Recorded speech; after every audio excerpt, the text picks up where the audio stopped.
Olá, meu nome é Eric Contarini e esta é mais uma dica de leitura do canal Ler é Vivenciar. E como este é um canal que está nascendo agora, a gente precisa muito da força de vocês para que esse vídeo circule aí pelo YouTube e isso não vai gastar mais do que 3 segundos do seu tempo. Então, por favor, dá um like, inscreva-se no canal, ative o sininho para que vocês recebam notificações todas as vezes que nós publicarmos uma nova dica. E a dica de hoje, ela é uma espécie de dica encomendada, afinal de contas, em um vídeo anterior eu estava dizendo que há 35 anos eu leio livros de vampiros, né? O Stephen King foi o primeiro que eu li com A Hora do Vampiro, e foi ele o responsável por eu ter me apaixonado pelo tema. E aí nesse vídeo eu comento alguns autores que eu admiro, alguns autores que eu acho que estão ali no topo quando o assunto é vampiros. Eu comentei que o Justin Cronin era um deles, e aí uma de nossas seguidoras, a Adriele, pediu que eu comentasse mais sobre essa trilogia. Então vamos lá, vamos falar da trilogia A Passagem. Então são 3 livros grossos, embora o primeiro seja o maior, né? Ele tem aí 816 páginas. O segundo livro da trilogia é Os 12, esse é o mais fino dos 3, com apenas 592 páginas. E o terceiro também é grossinho, mas não chega a ter tantas páginas quanto o primeiro. Este chega a 682 páginas. Nós temos aqui uma personagem principal, uma das, que é a Amy Belafonte. A primeira coisa que a gente descobre, a primeira coisa que a gente lê no livro é sobre a Amy. Então, não se trata de um spoiler, tá? É o primeiro parágrafo. Então, somente o primeiro parágrafo. E é muito interessante porque ele diz muito sobre essa personagem. Então, eu vou lê-lo para vocês. Antes de se tornar a garota de lugar nenhum, aquela que surgiu, a primeira, a última e única, a que viveu 1000 anos, ela era apenas uma menininha de Iowa chamada Amy Harper Belafonte. Então vocês percebam os saltos que nós vamos ter no tempo, né? Percebam aí uma garota que viveu 1000 anos. Mas vamos passar, né, para a história. O que acontece, gente? Acontece que algumas pessoas fazendo turismo pela Bolívia voltam doentes, mais doentes do que estavam, porque todas elas eram doentes terminais de câncer, então aquela viagem era como se fosse uma viagem de despedida.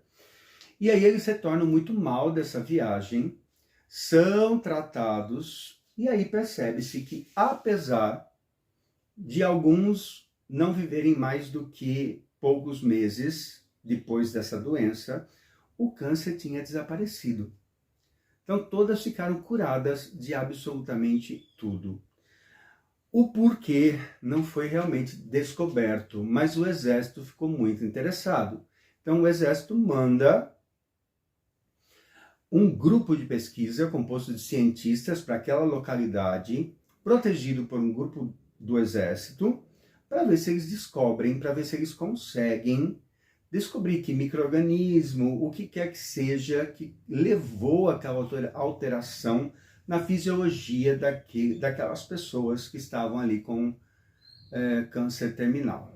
Pois bem, e aí esse grupo composto de cientistas e soldados, ele é atacado por morcegos hematófagos, morcegos que se alimentam de sangue. Certa vez eu ouvi alguém comentar, nossa, tudo tem que se passar na selva latino-americana. Se tem morcego vampiro, tem que ser na nossa selva. Desgraça é só pra cá. Não, gente, isso é fato. Não existem morcegos vampiros, exceto na América Latina. É do México para baixo. Nos Estados Unidos não existem espécies hematófagas, então todos os morcegos dos Estados Unidos ou são frugívoros, ou são nectarívoros, ou são anurófagos, piscívoros, ranívoros, o que você quiser, menos hematófagos. E a mesma coisa acontece na Ásia, África, Oceania e Europa.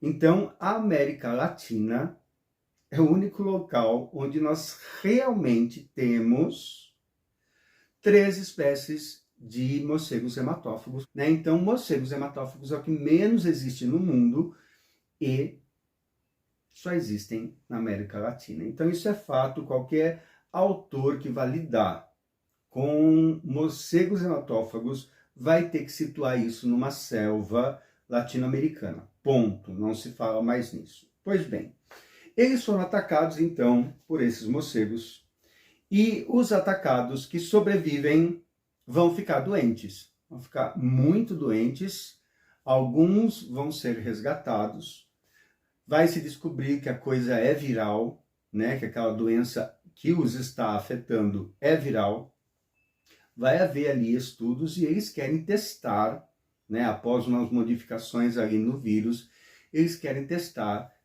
em humanos.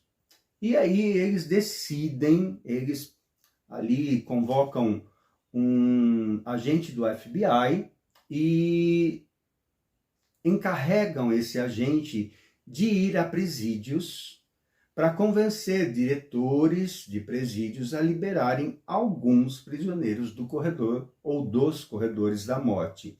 Prisioneiros que não teriam mais do que alguns dias de vida. Então, o combinado é o seguinte: os prisioneiros têm que aceitar fazer parte desse experimento. Se eles morrerem, eles não vão perder nada, porque eles estavam só há alguns dias de serem executados na cadeira elétrica ou por injeção letal. Então, se eles morrerem durante a experiência, eles não perdem nada. Se eles sobreviverem, terão perdão, serão livres novamente. Então, esse agente, o Brad Wolgast, ele vai levando prisioneiro a prisioneiro até uma instalação do exército, uma instalação militar, onde esse estudo vai ser conduzido. Só que nós vamos ter também aí a vida pregressa da Amy, nós vamos saber como se deu o nascimento da Amy, nós vamos acompanhar a vida difícil da mãe da Amy, vamos entender o porquê a mãe da Amy a abandonou em um convento.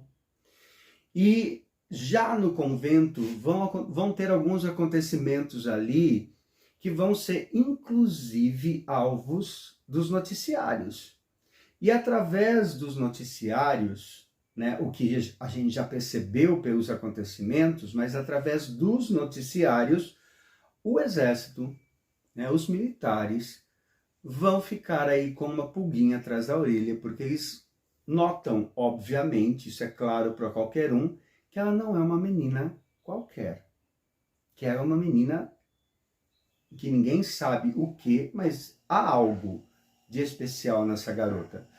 Então eles convocam o agente, né, Brad Wolgast, para fazer algo que ele não está de acordo, mas inicialmente é a função dele e ele vai cumprir.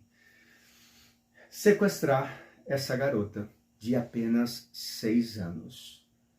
E assim como outros presidiários foram inoculados com esse vírus, a Amy também será inoculada. Enquanto os outros ficam muito estranhos, praticamente invulneráveis, porque eles perdem um pouco da aparência humana, já que eles vão ficar protegidos por uma espécie de exoesqueleto proteico, só tem uma região vulnerável acima do osso externo, então a região seria mais ou menos por aqui. Eles estão muito mais ágeis, muito mais fortes e sedentos de sangue. Então, sim, o termo vampiro aparece uma vez ou outra no livro, mas o termo mais utilizado para eles é virais. É viral no singular, virais no plural. E a Amy, que também foi inoculada, ela tem uma força maior, ela é muito mais ágil, no entanto, ela não herdou nem o exoesqueleto proteico, nem a fome de sangue, a voracidade por sangue. Então, disso ela escapou. Mais tarde, nós vamos ter a segurança desse complexo militar quebrada e os 12 vão escapar. E aí a coisa vai ficar feia, porque é aí que o apocalipse começa. Um apocalipse que é um misto de apocalipse viral com apocalipse vampírico, né? Porque o vírus os transformou em vampiros, então nós temos os dois aqui. E os vampiros, obviamente, eles podem contaminar outras pessoas. E nós vamos perceber que a cada 10 humanos, a cada 10 vítimas, 9 são apenas comida e a 10ª é transformada em viral também. Acontece que os virais transformados não têm todas as vantagens que os 12 primeiros têm. Então, os 12 primeiros têm vantagens que eu não vou dizer aqui agora, para não ser spoiler, né? Mas existem vantagens ali que os 12 primeiros têm e que os que são originados por eles não terão, tá? E aí a humanidade vai declinar, né? Dizimação da população humana. E somente alguns vão conseguir sobreviver. E existe então um salto na história, um salto de quase 100 anos, onde nós vamos conhecer uma colônia de humanos sobreviventes, onde as muralhas são de concreto, não só de concreto, mas também são gigantescas. E como esses virais são fotossensíveis, ou seja, eles têm uma sensibilidade extrema à luz, eles só caçam à noite. Mas aquela muralha de concreto não seria um problema para eles durante a noite. Portanto, acima da muralha de concreto, nós temos inúmeros holofotes emitindo luz para afastar os virais, né? E, consequentemente, esses holofotes são muito eficientes. Porém, quase 100 anos depois, as baterias começam a dar sinais de que vão falhar. Nós temos aí uma geração mais nova que não conhece o mundo, que não sabe como o mundo era antes dos virais. Essa geração mais nova nunca viu uma noite sem a poluição luminosa de holofotes. Então eles não conhecem as estrelas, eles não têm noção do que é isso. E veja, preste bem atenção nisso. Se passaram quase 100 anos. E às portas dessa colônia aparece quem? Uma garotinha com uma aparência de 6 anos, a Amy Harper Belafonte, que não envelheceu um dia sequer.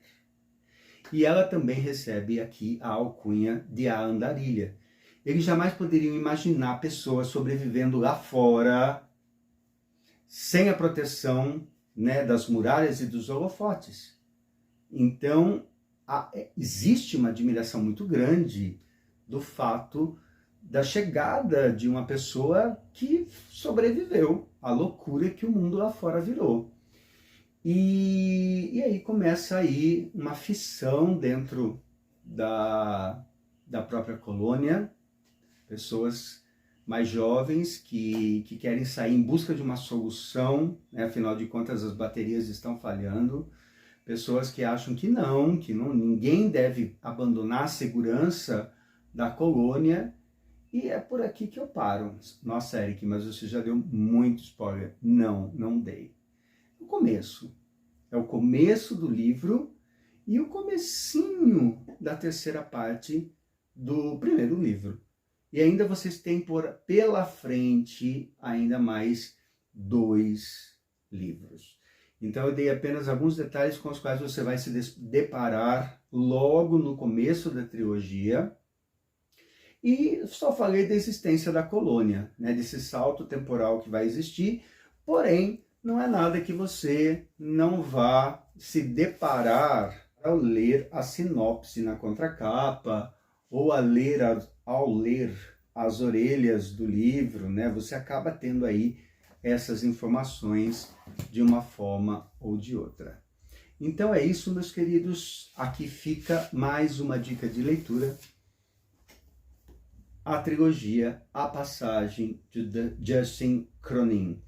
Quem já leu, deixa aí seus comentários. Quem vai ler ainda, diz o que achou. Não se esqueçam, deem um like, inscrevam-se no canal, ativem o sininho. Afinal de contas, dessa forma, vocês nos ajudam e muito. Um grande abraço e até a próxima dica.